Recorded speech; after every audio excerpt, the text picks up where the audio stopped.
Madame, Monsieur, bonsoir et bienvenue. Jean-Louis Billon déclare son patrimoine à la haute autorité de la bonne gouvernance. Le fait-il en prélude aux élections présidentielles d'octobre 2025? Nous en discuterons tout à l'heure. En second point, nous allons donc examiner cette alerte donnée par l'ambassade de Côte d'Ivoire au Nigeria sur un vaste réseau d'escroquerie qui piège des jeunes attirés vers l'Europe. Merci d'être avec nous. Le Grand Talk démarre maintenant.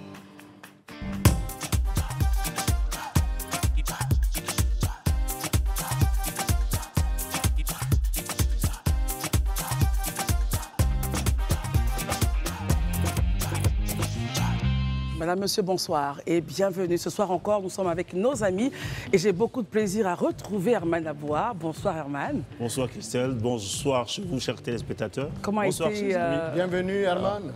Ouais, merci. Comment a été votre séjour, très cher? On est parti pour Évolution, c'est un salon sur l'hydrogène. Les gens bougent, je pense qu'il y a du potentiel en Afrique. Il faudrait qu'on s'y intéresse. Tout ça, c'est le développement durable.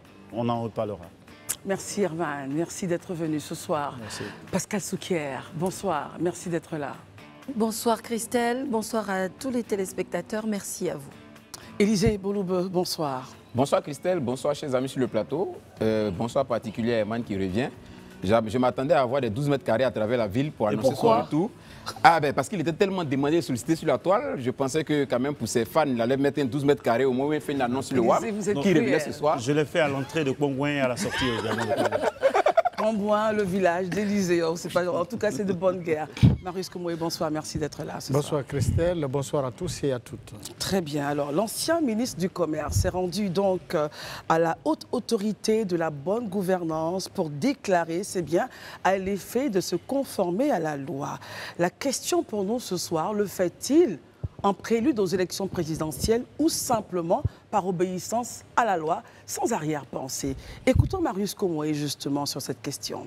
Il faut dire que M. Jean-Louis Billon, en la matière, n'est pas un nouveau venu. Non, en matière de déclaration de patrimoine, déjà quand il a été à des postes j'allais dire, où il avait été élu, il avait déjà fait des déclarations de patrimoine. Quand il a été appelé au gouvernement en sa qualité de ministre du Commerce et de la promotion des PME, il avait fait également sa déclaration de patrimoine. Et au sortir donc du gouvernement, il a également fait sa déclaration de patrimoine dans la perspective donc certainement des élections à venir. Il a préféré donc être à jour vis-à-vis des dispositions légales en matière de déclaration de patrimoine. Et donc, il allait encore une fois refaire faire le remake de sa déclaration donc, du patrimoine devant la haute autorité à la bonne gouvernance. Alors, selon vous, c'est un prélude aux élections à venir. Assurément. Est-ce que la loi, justement, dit que tous les candidats demandent aux candidats de déclarer leurs biens et à quel moment devraient-ils le faire, Marius? D'abord, il faut noter que M. Jean-Louis Billon est député. Il est député de la nation et donc depuis son élection, il n'avait vraiment pas fait de déclaration de patrimoine. Il avait fait quand il était ministre, quand il est sorti du gouvernement, il l'a fait. Quand il a été élu député, il ne l'a pas fait jusqu'à ce jour. Et donc, c'est de façon citoyenne, parce qu'il faut être respectueux des textes de loi, il faut être respectueux donc, des dispositions légales en matière de déclaration du patrimoine. Et donc, c'est en tant que citoyen, respectueux de nos dispositions légales en la matière, qu'il allait faire. Et c'est ce que devraient faire d'ailleurs tous ceux qui, pour nous, prétendent justement un jour prendre les destinées de ce pays, tant en tant que soit candidat à la présidentielle en tant que maire, parce que la loi oblige tous ces élus, tous nos élus, de faire la déclaration du patrimoine, y compris d'autres autorités en charge donc, de la gestion d'un certain nombre, pour ne pas dire de pans essentiels, de l'activité économique nationale. Alors, les taux catégoriels de déclaration de patrimoine se présentent comme suit au 31 janvier 2024. Vous parliez des députés. Oui. Au niveau donc de nos élus, nous avons 69,91% de députés qui ont déclaré leurs biens. Exactement. Je le mentionne à cause de ce que vous avez dit par rapport à Jean-Louis Billon. Oui, vous n'avez pas tort. Et au niveau national, c'est 91%. Sur les 10 000 assujettis qui devraient faire justement la déclaration de patrimoine, 91% ont déjà fait leur déclaration de patrimoine. Herman Abouar, commentaire justement là-dessus. Moi, je m'apprêtais à saluer le geste du ministre Jean-Louis Billon pour dire que c'est un engagement envers la transparence.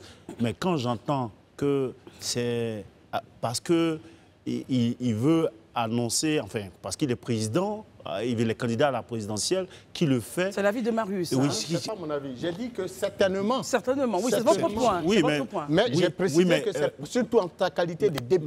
Marius, sur ce plateau, Permettez, il n'est pas Herman, besoin allez-y. de souligner que vous êtes un chantre de Jean-Luc Billon. Ah non, Faudrait... du tout. Mais, Je suis plutôt réaliste. Messieurs, mais rentrons dans le vif du sujet, je vous en prie. revenons là-dessus. Donc je disais que c'était pour moi un engagement envers la transparence, mais je constate que non.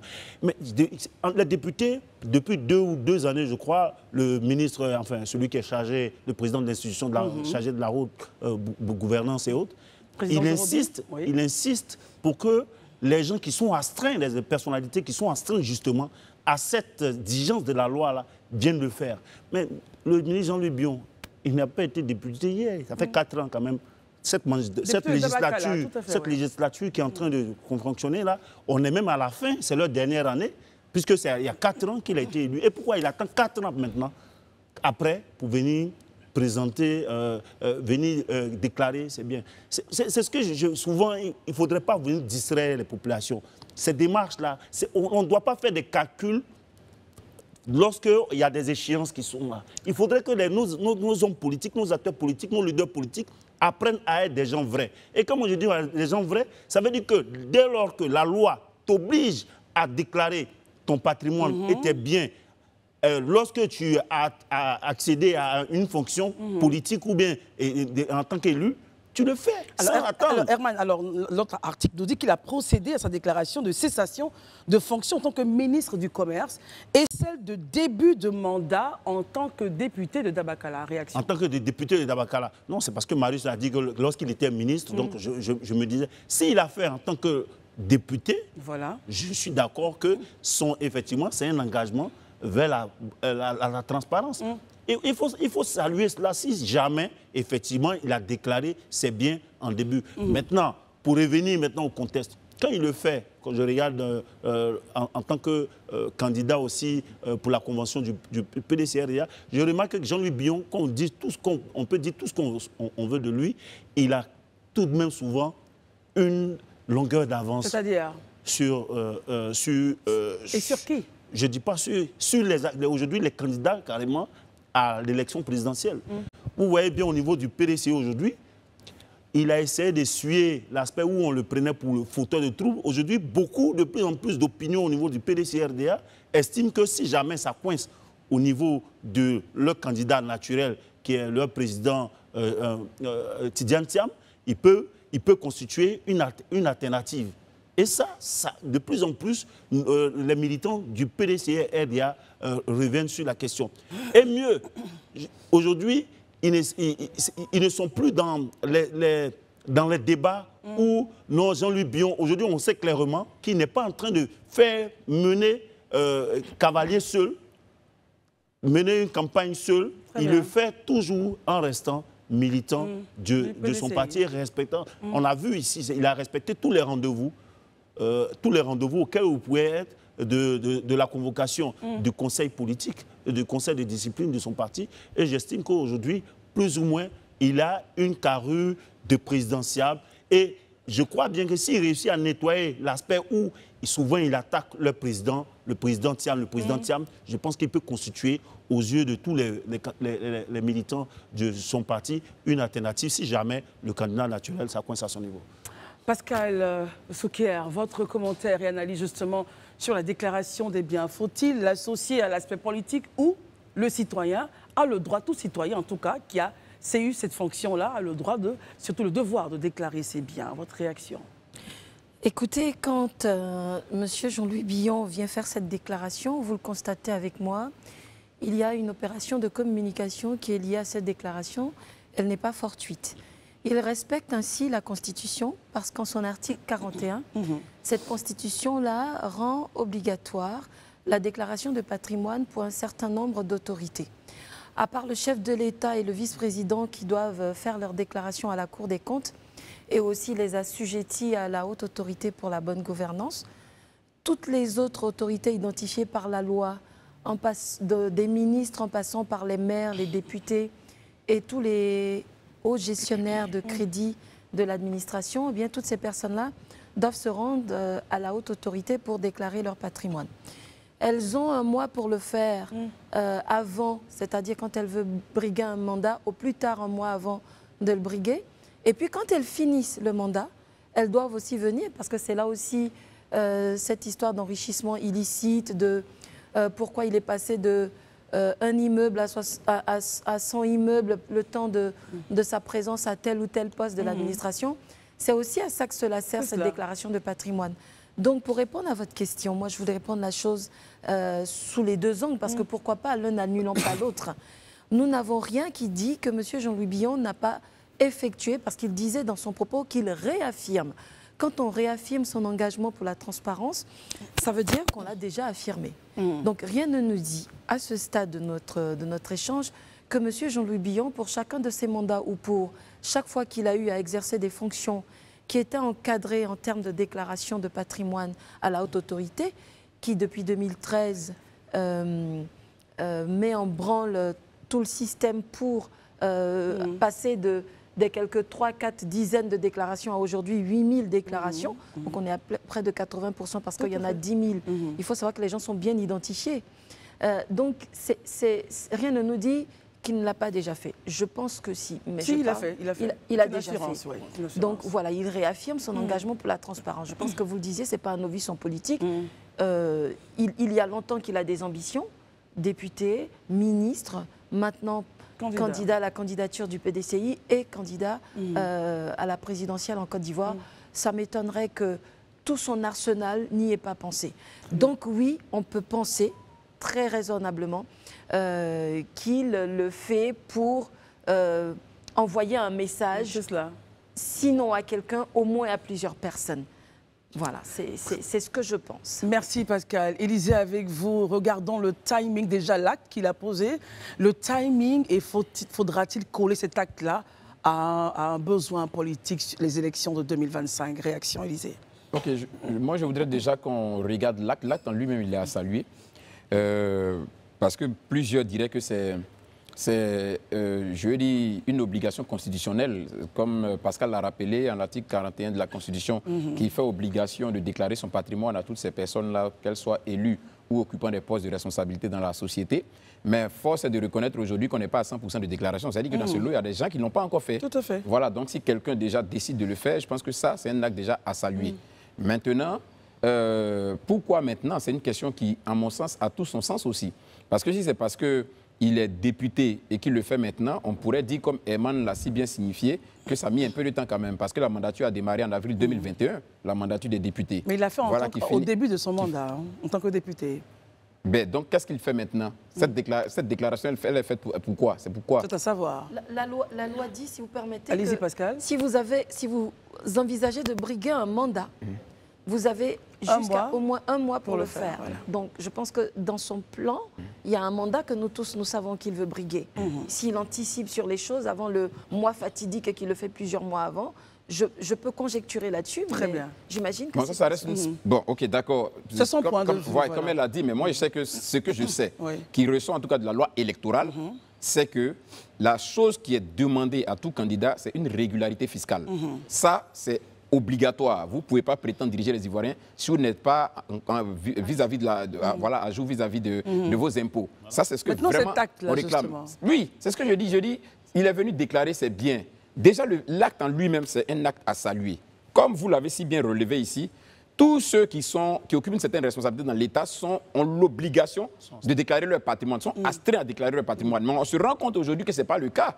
Et ce qui même est plus effarant, même, c'est que les députés, ceux-là qui sont censés être les garants de la loi, là-bas, on a à peine 67%. 69,91%. À peine 69% qui ont déclaré leurs biens. À peine 70%. Ben, c'est 69, et quelques. Moi, je décide de prendre ce qui est bas. Voilà, ça, voilà, 69%, c'est pas normal. Les mauvais élèves, ce sont les maires. Voilà, je pense quand même que ça, c'est pas normal. Vous qui êtes censés être les garants de la loi, qui êtes censés nous instruire sur ce qui est nécessaire, ce qui est conforme vis-à-vis de la loi, que vous soyez à ce niveau-là de déclaration, je pense que l'État doit faire quelque chose. C'est eux-mêmes qui votent la loi. Permettez à ce qu'il ait la Mais c'est ce que je dis justement. Donc là, logiquement, il y a quelque chose qui n'est pas normal. Et ça, moi, je pense que c'est un élément essentiel sur lequel l'État doit être très regardant. pourquoi ne pas prendre des dispositions comme les mesures coercitives qu'a évoqué le président de la HABG? Je pense que c'est maintenant qu'il faut prendre ces mesures-là, parmi lesquelles suspension de solde et autres, tout ça, pour que vous puissiez véritablement déclarer vos biens. Ce n'est pas normal que ce soit fait. Maintenant, si on revient sur l'agenda politique. L'agenda politique de Jean-Louis Billon, comme Pascal le disait, si tant est que, effectivement, comme elle a dit, la loi fait obligation de le faire au moins 1 mois avant, quand on a un mandat en vue. Moi, je pense qu'il est dans le délai. Et c'est une preuve, justement, que Jean-Louis Billon est déterminé à aller au bout de son objectif, à savoir être candidat à la présidence de 2025. Et tous les actes qu'il pose au quotidien sont de nature à nous confirmer qu'il est dans cette dynamique. Voilà, donc c'est pourquoi la dernière fois sur le plateau ici, j'ai dit que Jean-Louis Billon, quelle que soit l'issue de la convention du PDCI, il reste convaincu que Jean-Louis Billon ira aux élections en tant que candidat. Même s'il n'est pas adoubé par son parti. Ben, c'est ce que je pense. Très bien. Herman, regardons avec vous justement le fait qu'il puisse le faire maintenant. Il donne un signal fort. Il semble ne pas être distrait par tout ce qui se passe. On sait bien que le bureau politique du PDC est convoqué pour avril. On ne sait pas qui sera véritablement pris comme candidat. Élysée le dit, il pourrait être peut-être candidat indépendant s'il n'est pas adoubé. Non. Votre avis là-dessus? Je n'ai pas la même certitude qu'Élysée sur la question. Moi, je vois un candidat qui essaie, autant que faire se peut, de réussir le challenge, les obstacles au niveau de son parti, en interne.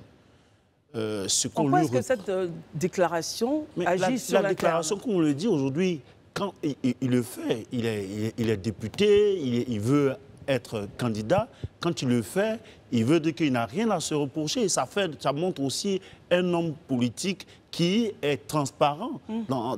C'est pourquoi il dit que c'est quand même un engagement envers la transparence qui devait animer tous les hommes politiques. Je ne vais pas revenir sur les différents chiffres. Même les maires, ils sont à 53%. Et puis, il y a un travail même que je veux ajouter à celui de la haute autorité chargée de la bonne gouvernance. Une mission. Tous ceux-là, très souvent, ils déclarent les biens, ils sont clean, mais ils ont des prête-noms. Les prête-noms, ce sont des gens qui ne sont pas...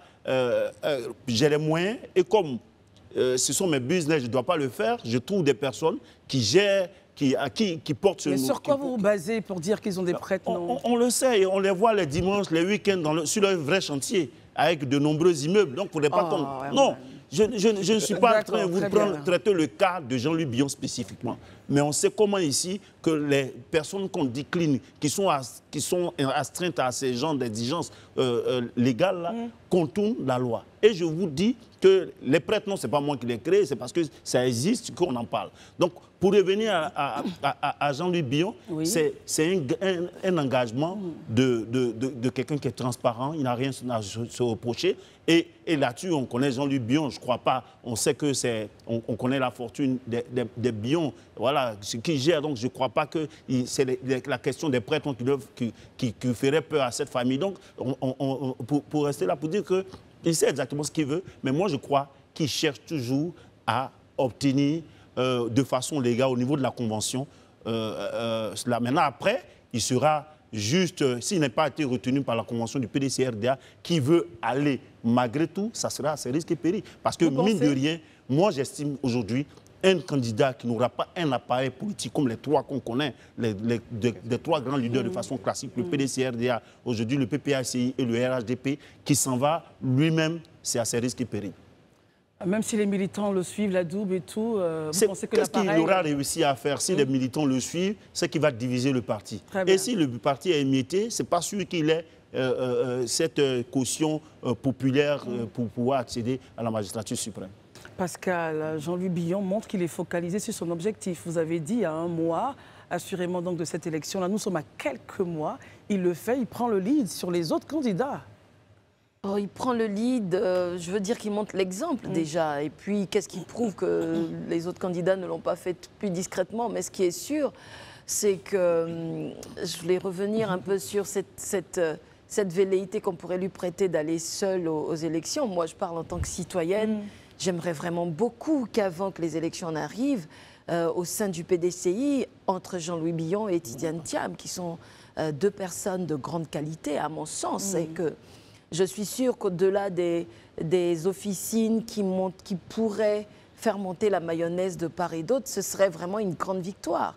Et les Ivoiriens salueraient cela, les militants du PDCI en premier lieu, si au-delà de tous les clivages réels ou supposés, illusoires ou créés, ces deux hommes-là se mettaient ensemble et que le PDCI devenait un pour affronter leur adversaire politique dans le cadre de ces élections à venir, quel qu'il soit. Mais en tout cas, si vous parlez de prendre le lead, oui, ce qu'on espère, c'est que quand il y en a un comme ça qui fait une opération qui est censée s'adresser à tous, Élysée le disait, je parle un petit peu sous ce contrôle-là, est-ce que la déclaration de patrimoine fait partie des documents exigés par la CEI lorsque vous déposez votre dossier? Exactement. Si c'est non, chacun est libre de le faire ou pas, publiquement ou pas, de communiquer dessus ou pas. Mais si ce n'est pas un document exigé, c'est une question qui est réglée entre la haute autorité et ces personnes-là, parce que de toute façon, elle a en son sein des mécanismes qui vous font sommation et qui vous font sanction quand vous ne le déclarez pas. Parce qu'il y a tout un mécanisme aussi qui est indépendant de toutes ces questions électorales concernant la déclaration de patrimoine. Alors, il faut dire que pour les présidents d'institutions, nous avons 70,83% qui ont déjà déclaré leurs biens, les ministres 92,92%, les députés, on l'a dit, 69,91%, les sénateurs 77,21%, les présidents et vice-présidents de conseils régionaux 61,14%, 53,11% pour les maires et adjoints aux maires, et puis pour les magistrats 95,71% et 87% des personnes occupant de hautes fonctions chargées de la gestion des fonds publics. Et Jean-Louis Billon reste pour l'instant, en tout cas, toujours militant du PDCI-RDA. Et le bureau politique de ce parti est annoncé pour avril, si je ne me trompe pas, Élysée, le 5 avril, pardon. Voilà, le 5 avril. Après avoir parlé du PDCI, allons regarder cette alerte donnée par l'ambassade de Côte d'Ivoire au Nigeria. Alors, elle a tiré la sonnette d'alarme. Un vaste réseau d'escroquerie piégerait donc des jeunes Ivoiriens pour les attirer vers des promesses trompeuses d'un départ en Europe. Et puis, là, le voyage s'arrête brutalement au Nigeria. Pour certains, ils ont payé 500 000 et 3 millions de francs, un piège pour, en tout cas un montant pour un piège bien ficelé, des documents confisqués une fois sur place. Bref, le rêve tombe à l'eau. Marius Comoé, commentaires et analyse. Situation, j'allais dire, inacceptable que celle que nous vivons avec justement ce départ massif de jeunes Ivoiriens et Ivoiriennes vers, soit dit, entre griffes, un soi-disant Eldorado. En Europe, ouais. Bon, il faut dire que tout est ici. On ne cessera jamais de le répéter. Comment peut-on investir 500 000, voire jusqu'à 3 millions de francs CFA dans une affaire de traversée pour l'Europe, là où avec les 3 millions, on aurait pu faire une affaire en Côte d'Ivoire et en se donnant les moyens de pouvoir faire réussir cette affaire. Avec 3 millions, on peut investir, on peut réussir en Côte d'Ivoire. Alors, il faut de plus en plus sensibiliser nos jeunes sœurs, il faut sensibiliser nos jeunes frères que l'Eldorado, ce n'est pas en Europe. La situation aujourd'hui de l'Europe nous démontre que l'Afrique, véritablement, reste le bastion de l'humanité. Quelle situation, Marius Comoé? La situation aujourd'hui délétère au plan économique de l'Europe. Quand on voit la crise ukrainienne et ses répercussions dans les États européens, quand on voit justement le changement au niveau africain des gouvernances qui ont un impact sur la gouvernance dans les pays européens, parce qu'au final, l'Europe survit grâce aux matières premières de l'Afrique. L'Europe n'a véritablement pas de matières premières. Et donc, il nous revient, Africains, de transformer notre quotidien et de faire en sorte que l'Afrique se réveille justement du marasme, j'allais dire, économique, dans lequel nous sommes plongés depuis des siècles. Il est aujourd'hui bon qu'une nouvelle génération d'Africains naisse pour pouvoir construire notre humanité, construire notre lendemain, en nous donnant les moyens de pouvoir être demain, d'avoir des Aliko Dangote un peu partout. J'ai beaucoup aimé la réaction du gouvernement qui tout de suite a dépêché notre ambassade au Nigeria pour faire revenir... Plusieurs rescapés, voilà. Oui, les premiers rescapés qu'on a pu recenser, pour les faire revenir au pays, mais il a dit qu'il y a encore une multitude d'Ivoiriens qui ne sont pas encore retrouvés, mais qui subissent également la situation non acceptable que pourrait vivre un Ivoirien sur le sol nigérian. Alors, Pascal, votre avis et commentaire justement sur cette situation assez difficile? Oui, c'est difficile parce que, vous voyez, ce sont des jeunes, c'est la force vive des États. Ils n'ont plus de rêve. Et ne plus avoir de rêve, ça c'est pire que tout. Ils n'ont plus de rêve chez eux, c'est-à-dire sur... Mais ils n'ont plus de rêve tout court. Ouais. Parce que combien d'États on traverse avant d'arriver au Nigeria, pour ce cas précis, puisque c'est de cela dont nous débattons aujourd'hui. On en traverse plusieurs. Donc, ce qu'il faut... Le Ghana, le Togo, le Bénin. Togo, le Bénin. Moi, je pense que véritablement, de plateau en plateau, on dit aux jeunes, oui, si vous avez 500 000 ou si vous avez 3 millions, vous pouvez investir ici, donc restez. Mais on voit bien que ce discours ne marche pas. Donc, il faut qu'on arrête de le dire. Ça veut dire que... Mais qu'est-ce qui ne marche pas, justement?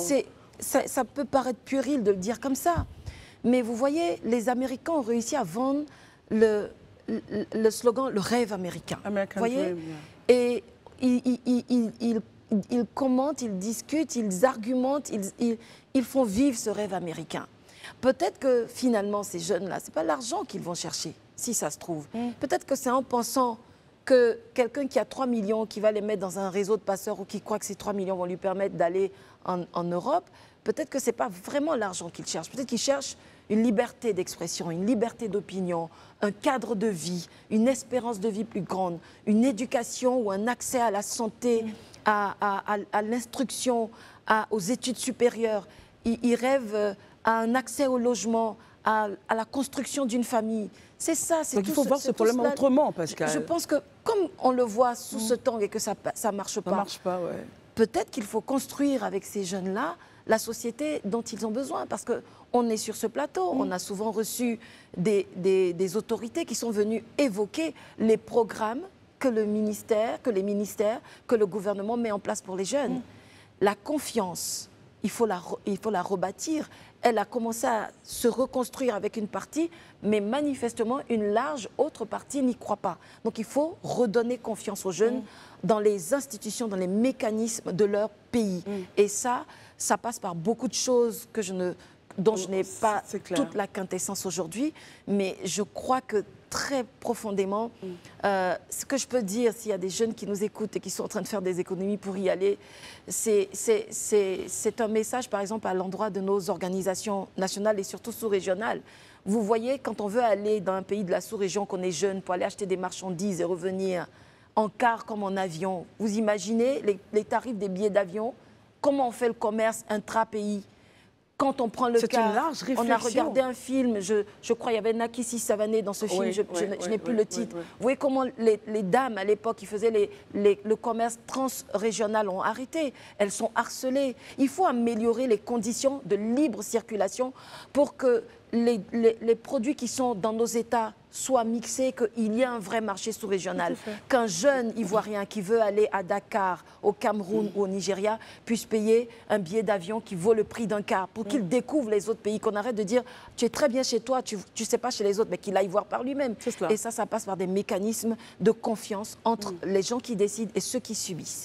Alors Herman, le point de Pascal est très important. Est-ce qu'il y a des éléments là-dedans qui pourraient attirer votre regard? Mais in fine, quel commentaire vous en faites? Et puis, est-ce qu'on ne se trompe pas peut-être de combat en disant, Marius l'a dit, rester, on peut investir avec 500 000, 300 000, mais c'est vrai que manifestement, apparemment, pour certains, ça ne marcherait pas. Que faudrait-il faire au total? Je suis entièrement d'accord avec, si je regarde les raisons endogènes évoquées par Pascal. Effectivement, ces jeunes-là, c'est parce qu'ils ont certainement perdu un certain rêve africain ou un certain rêve chez eux. Parce que aller jusqu'à chercher l'apport de l'Europe dans d'autres pays africains, ça veut dire qu'on ne croit plus nous-mêmes à tout le mécanisme qu'on nous offre ici en termes d'immigration par rapport à ces pays. Parce que ces pays qu'on demande, c'est vrai qu'aujourd'hui, ces pays virent à la droite, à l'extrême droite. En Europe. En Europe, mais même quand on regarde plus ou moins les faits d'armes de Donald Trump, on pourrait souvent penser à ce qu'il y ait une présence d'extrême droite aux États-Unis aujourd'hui. Aux États-Unis aujourd'hui. Donc pour revenir à cela, au-delà de ces rêves, il faudrait même que ces jeunes-là prennent conscience d'une certaine réalité aujourd'hui en Europe ou bien dans ces pays occidentaux. L'Europe change. Oui, l'Europe change. Et non pas parce que aujourd'hui, quand vous partez, moi j'étais dernièrement, je suis parti voir à Aubervilliers, en plein froid, en plein hiver, les gens sont sous des tentes. C'est les jeunes Africains qui sont là, sous des tentes. Qu'est-ce qu'ils y font justement sous les tentes, Oui, mais on ne peut pas me dire que j'ai perdu le rêve africain pendant que moi j'ai le soleil, que tout le monde cherche. Ou bien même que je peux faire être, je suis la condition d'un mendiant en Afrique est bien 1000 fois mieux que cette condition que les Africains même sauf à Aubervilliers, à Nice, quand tu les vois souvent à Barcelone. C'est des migrants? Des migrants qui sont là parce qu'ils attendent. Il y a un élu même qui m'a dit, d'une collectivité qui m'a dit qu'on leur propose d'aller même, ne serait-ce qu'aller dans la province, mais ils ne veulent pas aller, ils préfèrent rester par exemple à Paris. Donc vous comprenez, donc quand on me dit qu'ils ont perdu le rêve, non, je crois qu'en Afrique, il y a de la place pour tout le monde. Il faudrait justement croire cela. Surtout qu'en Europe, l'extrême droite, comme je l'ai dit, je ne vais pas me répéter, aujourd'hui, c'est une réalité. C'est une réalité, qu'on le veut ou non, les gens sont en train de faire en sorte de pouvoir faire le rêve, Make America Great Again. Aujourd'hui, je crois que les Européens veulent faire aussi Make America Great Again for European people first. Donc, je veux dire, quand tu vois ces réalités-là, il faut déjà essayer de mettre... Moi, je préfère même qu'ils poussent la pression au niveau local et puis obtenir un certain épanouissement ou obtenir certaines choses parce qu'ils ont droit ici, mais ils n'ont pas ce même droit ailleurs. Élysée, commentaire. OK. D'accord. Moi, j'ai écouté les différents arguments et... Moi, je pense, Herman, on va l'écouter, merci. Je pense qu'il faut relativiser les choses. Pour qu'on puisse voir l'ampleur d'une situation, il faut, comme je le dis toujours, regarder les choses à froid. Ce n'est pas parce qu'aujourd'hui on nous dit qu'on a retrouvé une centaine d'Ivoiriens au Nigeria que pour ça la jeunesse ivoirienne a perdu de l'espoir. Moi, je le dis. Vraiment, il faut qu'on relativise. Vous savez, il y a 2 ans de cela, on nous disait ici que tous les 15 000 migrants qui sont arrivés en Europe, pour au moins 98% sont ivoiriens. Mais quand la Côte d'Ivoire a envoyé une mission d'inspection avec l'ONESI, puisqu'il faut bien évidemment qu'il y ait notre structure nationale qui va vérifier les empreintes, c'est-à-dire que les biométries, on s'est rendu compte qu'on avait à peine 500. Sur près d'une quinzaine de milliers de personnes qui se revendiquaient. Élisée, pourquoi vous faites ce point, justement? Justement, pour vous dire qu'en réalité, il ne faut pas qu'on prenne des pensées de d'autres personnes pour les assimiler à des Ivoiriens. Vous pensez que dans ce cas-ci, on pourrait avoir des non-Ivoiriens? Il y a beaucoup de jeunes gens qui décident de partir et qui prennent comme la Côte d'Ivoire leur pays de transit, qui passent par ici pour aller dans l'immigration. Et quand on leur demande, le premier réflexe qu'ils ont, c'est de dire que c'est des Ivoiriens. Mais pourquoi, justement? Mais justement, ils le disent parce que c'est des Ivoiriens. Pourquoi? Parce qu'ils vont avoir droit à un traitement qui est un traitement contraire s'ils venaient d'un autre pays. Parce que justement, les pouvoirs publics ivoiriens auront la responsabilité de les rapatrier en cas de situation difficile. Donc, c'est mieux de pouvoir dire qu'on est Ivoirien.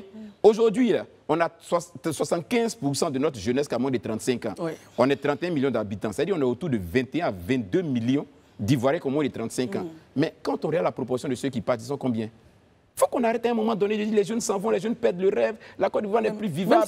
Même s'il y a 10 personnes, c'est quand même des Ivoiriens. Je suis d'accord, c'est quand même des Ivoiriens, mais c'est pourquoi il faut relativiser. C'est quand même des Ivoiriens, mais il faut relativiser. Parce que si vous prenez cette proportion-là, que vous alliez pour faire dans un autre pays où vous aurez peut-être moins d'habitants ou bien plus d'habitants, mais vous verrez que la proportion n'est pas la même. Vous verrez qu'il y en a même plus que ce qu'on pense. Moi, je dis qu'il faut qu'on relativise. Ceci dit, je suis d'avis qu'il faut qu'on continue sur cette lancée en créant beaucoup plus d'opportunités pour les jeunes.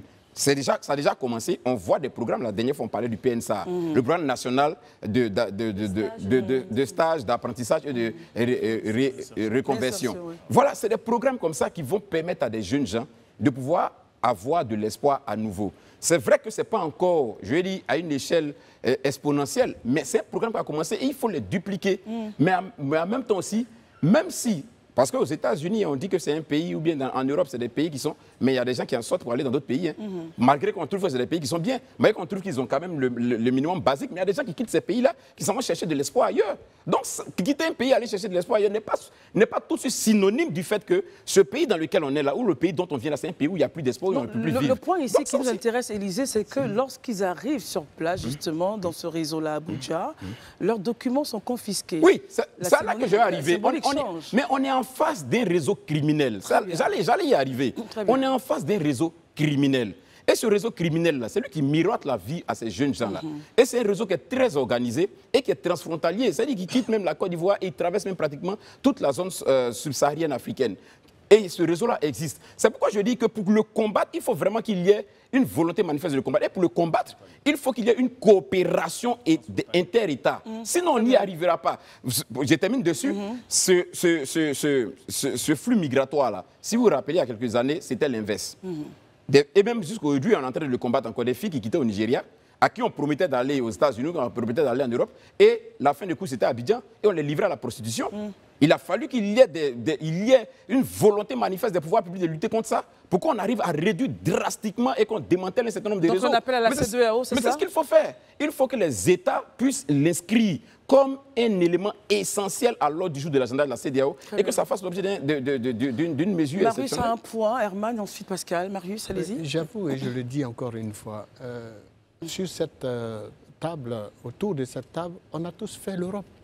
Et vous savez bien que l'Europe aujourd'hui ne fait plus rêver. C'est hier l'Europe a fait rêver. Mais apparemment, l'Europe fait toujours rêver puisqu'ils y partent. Oui, mais justement parce que nos jeunes n'ont pas la bonne information. Et Herman a eu totalement raison de rappeler à notre jeunesse ivoirienne.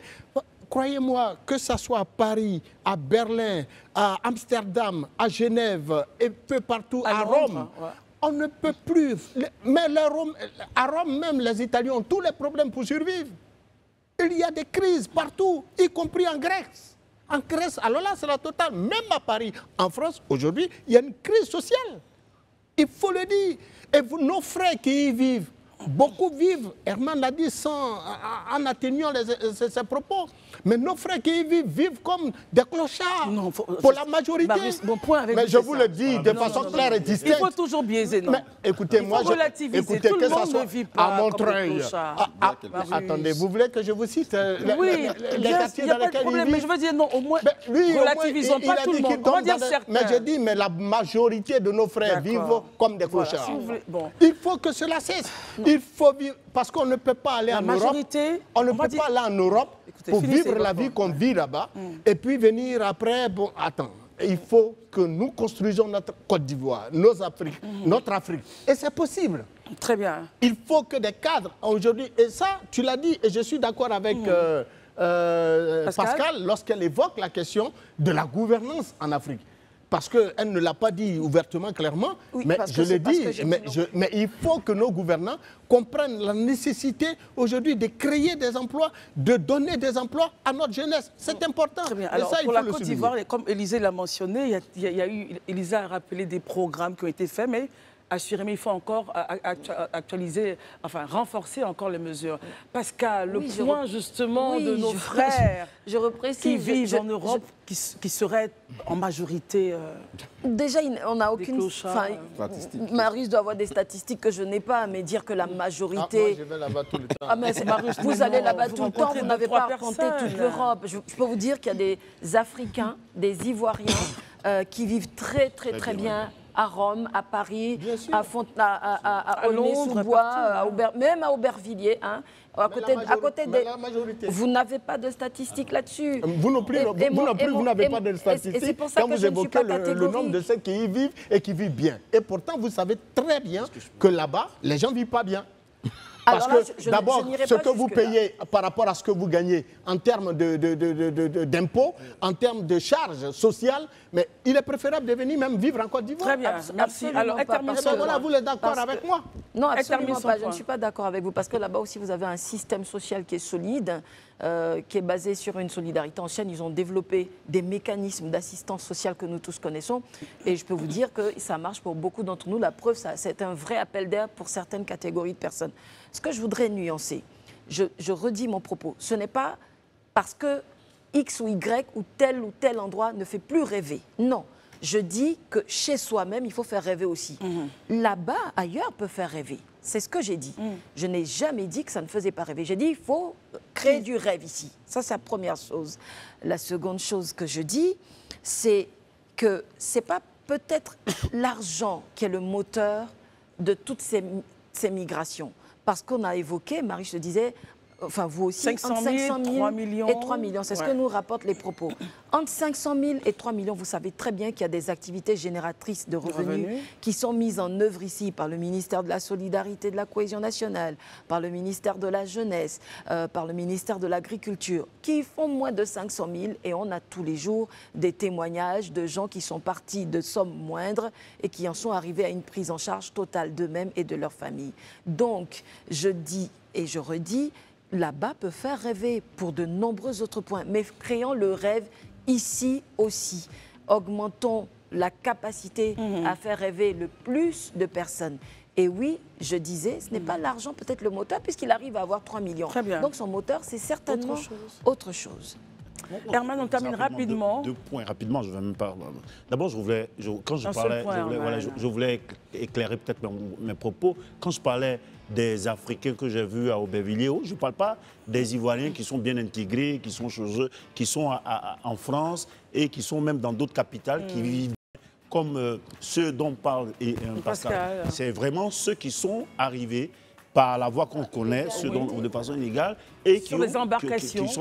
Sur des embarcations. Ça, c'est le premier point. Mais le deuxième point, lorsqu'on évoquait tout à l'heure la question de l'immigration de nos frères africains, Pascal et moi, dans notre entendement, on évoquait une question africaine, et non pas spécifiquement par rapport aux Ivoiriens. J'ai vu qu'Élysée a voulu sortir les Ivoiriens de ce lot-là. Non, la question, que ça soit, qu'il soit 1000 ou 200 000 au Nigeria, qu'il y ait même 10 Ivoiriens dedans, c'est quand même des Africains. Très bien. Donc, je voudrais qu'on fasse... C'est la question de l'immigration, c'est tous les Africains, finalement, qui souvent, au niveau de la zone subsaharienne, qui sont candidats à cette forme de clandestinité-là, pour aller vers l'Europe, traverser la Méditerranée. Merci Herman.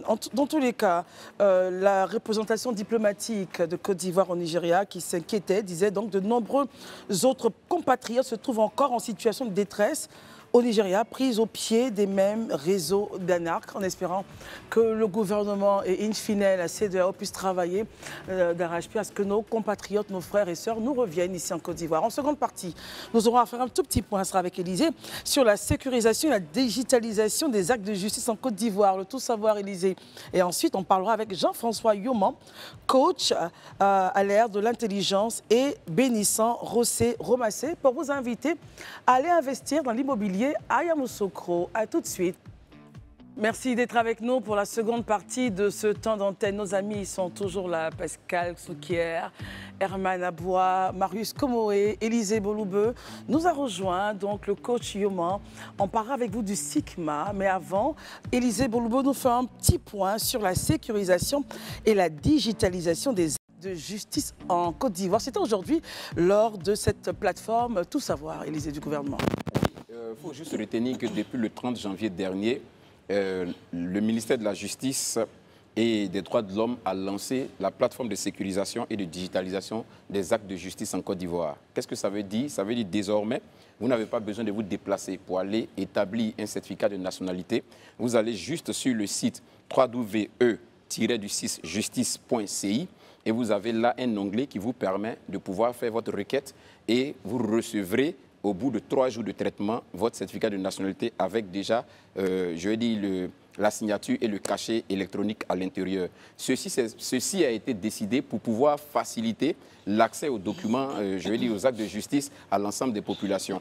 Je pense que l'une des personnes les plus heureuses sur ce plateau aujourd'hui, c'est Herman, qui chaque fois a appelé ses voeux le développement technologique. Tu vois, Herman, que tes positions sont prises en compte par le gouvernement, il faut souvent le saluer, il faut le relever, c'est important. Donc, on continue, Élysée. Voilà, donc aujourd'hui, la conférence a eu lieu où on a donné toutes ces informations. Cette conférence a été tenue par M. Ogé Kadé Seoulou. Il est le coordonnateur digital au ministère de la Justice et des Droits de l'Homme. Déjà, on a commencé le certificat de nationalité. dans les semaines à venir, les autres actes de justice, notamment le casier judiciaire et tous les autres actes de justice vont suivre. Mais l'idée derrière, c'est de vraiment lever les intermédiaires dans le processus pour éviter que désormais, on se retrouve avec des faux papiers et on voit ce que les faux papiers ont pu créer comme désastre en Côte d'Ivoire. Et je pense que c'est un bon point pour lequel il faut saluer le ministère de la Justice et des Droits de l'Homme. Nous allons recevoir la semaine prochaine, jeudi, de cette semaine, M. Seoulou, justement, pour avoir de plus amples informations sur cette magnifique innovation. Merci infiniment, Élisée. Coach Yoman, bonsoir. Merci d'être avec nous. C'est un grand plaisir pour nous de vous recevoir. Jean-François Yoman, vous êtes là pour nous parler du SICMA ou le coaching à l'ère de l'intelligence artificielle. De quoi s'agit-il concrètement? Alors, il s'agit pour nous, encore merci une fois, Christelle. C'est un plaisir renouvelé. À d'autres occasions, ça fait plaisir aussi. Oui. Et puis, je salue vraiment tous les chroniqueurs autour de la table. C'est une atmosphère particulière quand on vous en offre. Mais je suis très heureux de partager avec vous l'idée du 3e salon du coaching éthique et des métiers associés, en abrégé SICMA, qui va s'ouvrir justement du 7 au 8 février prochain à Onomo Hotel Abidjan sur la thématique du coaching à l'ère des intelligences artificielles. Je pense qu'aujourd'hui, c'est une thématique dans l'ère du temps avec laquelle il faut compter.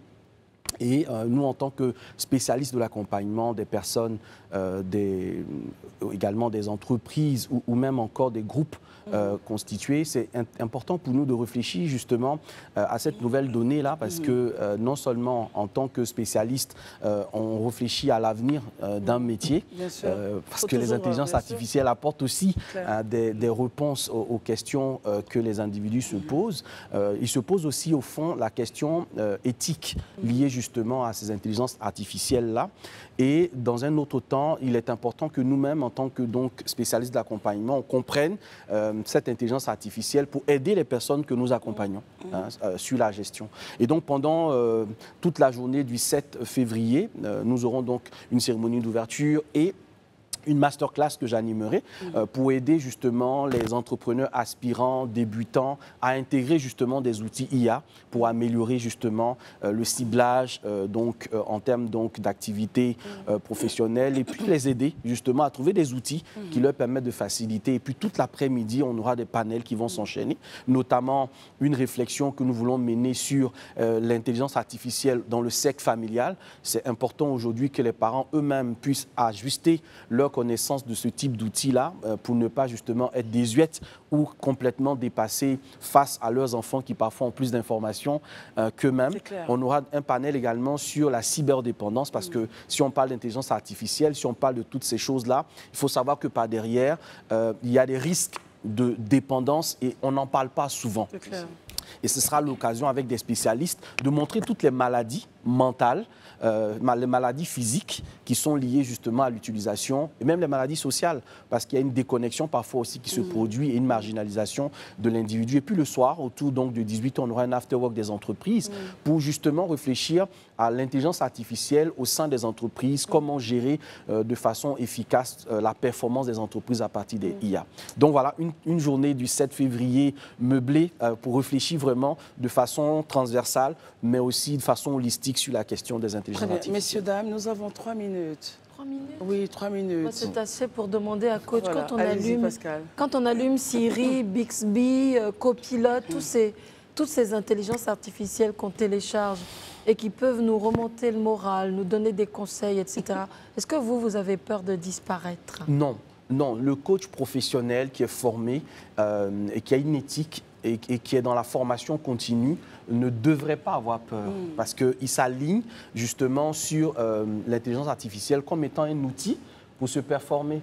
À côté de cela, il faut savoir aussi que une des choses qui est importante à savoir, c'est que ces intelligences artificielles, bien que répondant parfois aux besoins que nous avons d'être accompagnés, etc., ne prennent pas en compte une dimension qui est la dimension émotionnelle, oui, de l'humain. Voilà, il y a la dimension donc de l'empathie.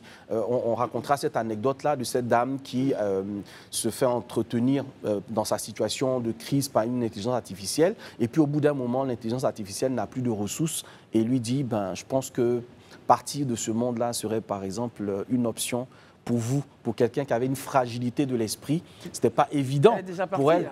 de faire face à cela. Alors que dans le rapport à l'humain, je pense qu'il y a des choses que nous pouvons percevoir que la machine ne percevra pas. Donc ça, ce sont des éléments aussi qui sont intéressants à prendre en compte. Il n'y a pas de risque que le coaching ou même des métiers disparaissent si on sait justement s'accorder avec ces intelligences artificielles qui sont des outils assez intéressants quand on les connaît, les maîtrise. En prend Herman. Oui, rapidement, je vais peut-être vous permettre de faire une analyse comparée. Aujourd'hui, quand même, il y a ChatGPT. J'imagine qu'il y a des déclinaisons sur l'aspect coaching. Et on annonce aussi DeepSeek, le chinois DeepSeek. Certains même parlent d'Alibaba qui serait en train de lancer aussi une application sur l'intelligence artificielle. Et finalement, lorsque vous lancez peut-être un exercice sur ces différentes applications en termes de coaching, laquelle application pourriez me conseiller? Alors, il faut dire que toutes les applications d'intelligence artificielle qui existent ont des forces et des faiblesses. Donc, on ne saurait dire, par exemple, que ChatGPT est la meilleure application d'intelligence artificielle. Après, en fonction aussi, on va dire, des deep research que vous faites, il y a en fait des intelligences artificielles qui sont adaptées, par exemple, pour quelqu'un qui est dans le domaine, par exemple, de la médecine, qui ne sera pas extrêmement adapté pour quelqu'un qui est dans le domaine commercial. Donc, tout va dépendre, en fait, aussi des objectifs et du type aussi, on va dire, de prompt que vous produisez par rapport à ces intelligences artificielles-là. Donc, on ne peut pas dire de façon péremptoire ChatGPT. Après, c'est du marketing. Il y a des intelligences artificielles qui vont avoir un positionnement plus intéressant que d'autres par rapport au marketing qui est mis en place, mais il y a des intelligences artificielles comme Gemini, que moi je trouve une intelligence artificielle extrêmement pointue, mais dont on ne parle pas souvent, par exemple. Voyez, donc tout va dépendre aussi du positionnement que cela peut avoir. Et puis sachez que de plus en plus maintenant, voilà, des entreprises technologiques vont essayer chacune à sa façon de créer sa propre intelligence artificielle qui correspond aussi aux attentes qu'elle veut provoquer ou en tout cas aux connexions qu'elle va avoir avec son public. Très bien. Alors donc, on se donne rendez-vous du 6 au 8 février. Petite modification, ça va être du 7 plutôt au 8 février. Donc le 7, on est vraiment sur la cérémonie d'ouverture avec tous les panels et le 8, on a le dîner gala qui va avoir justement la récompense. Je fais une petite ouverture sur ce plateau-là où on va vraiment accorder un prix spécial à M. Fabrice Aounion pour les efforts que l'AFTV fait pour promouvoir le coaching. On a eu plusieurs reportages sur l'AFTV qui ont fait une lucarne au coaching éthique et c'est l'occasion pour nous de ramener l'ascenseur vers cet homme-là qui fait énormément de choses pour promouvoir le coaching professionnel. Merci infiniment.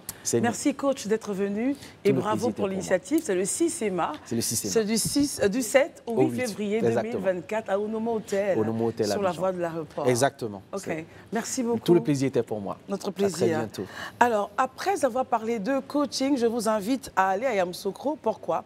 Eh bien, parce qu'à Yamoussoukro, il y aura simplement le forum de l'investissement immobilier en Côte d'Ivoire. Et la thématique, c'est les défis immobiliers et développement du district autonome de Yamoussoukro. Nous en parlons avec une invitée qui a un nom, qui a un très très beau nom, bénissant, Bossé Roumassé. Alors, je disais, Élisée, je sais que les Yacouba ont de très, très beaux prénoms et tout cela. Non, non aussi, hein. Bolugbe, c'est un très bon nom. Donc, vous pouvez continuer. Sans commentaire. No comment. Bonsoir, madame. Merci d'être avec nous. Est-ce qu'au travers de ce forum que vous initiez à Yamoussoukro, vous nous dites Abidjan est pratiquement en surcharge, allez investir dans l'immobilier du côté de Yamoussoukro? Est-ce le message?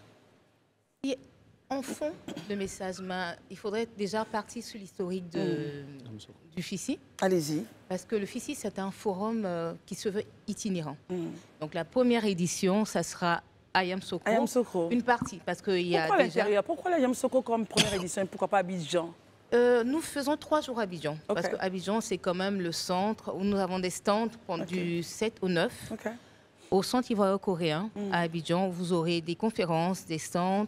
La conférence inaugurale avec le parrainage du ministre en charge de la construction et 2 autres ministères, celui en charge du tourisme et en charge de l'environnement. Pourquoi déjà Abidjan? 3 jours à Abidjan parce que, quoi qu'on dise, Abidjan, c'est le pôle de tout.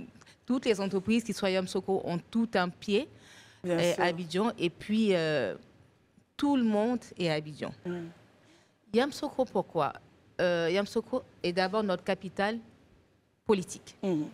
Donc, pour sa première édition, c'est vraiment un hommage à la capitale politique. Et il faut savoir aussi que Yamoussoukro est le premier centre, on dira, qui a le meilleur schéma directeur. Pour éviter, en fait, l'État a voulu refaire le schéma directeur de Yamoussoukro pour éviter tous les déboires qu'on a eu à Abidjan. Donc avec des zones économiques, des zones administratives bien détaillées, ce qui nous permet en fait de faire un investissement bien sécurisé à Yamoussoukro. Ah d'accord, très bien. Voilà déjà pourquoi. Et il faut savoir qu'on aura encore d'autres villes l'année prochaine, mais pour cette première année, c'est Yamoussoukro. Belle initiative, Élisée, question. Moi, c'est par rapport au thème défis immobiliers et développement industriel autonome de Yamoussoukro. Aujourd'hui, c'est quoi les défis immobiliers au sein de la capitale politique? C'est vrai qu'il y a quelques années, le on nous a dit qu'on allait transférer la capitale. Ça reste toujours pas d'actualité. Voilà, vous qui partez et qui dites qu'il y a des opportunités ou il y a des défis, quels sont ces défis-là et comment vous pensez qu'on peut les relever? D'accord. Je prends juste un exemple. Yamoussoukro, et c'est vrai que l'État entend transférer la capitale à Yamoussoukro, mais je vous dirais, si vous avez l'habitude d'aller à Yamoussoukro, à partir de vendredi, il n'y a pas de place à Yamoussoukro. Au niveau des réceptifs hôteliers? Oui. Il n'y a pas au niveau des résidences. Et ça, c'est un indicateur. On peut dire aux populations, même si vous ne voulez pas aller habiter à Yamoussoukro, vous pouvez y investir. Vous pouvez. Et puis Yamoussoukro est à 2 heures d'Abidjan.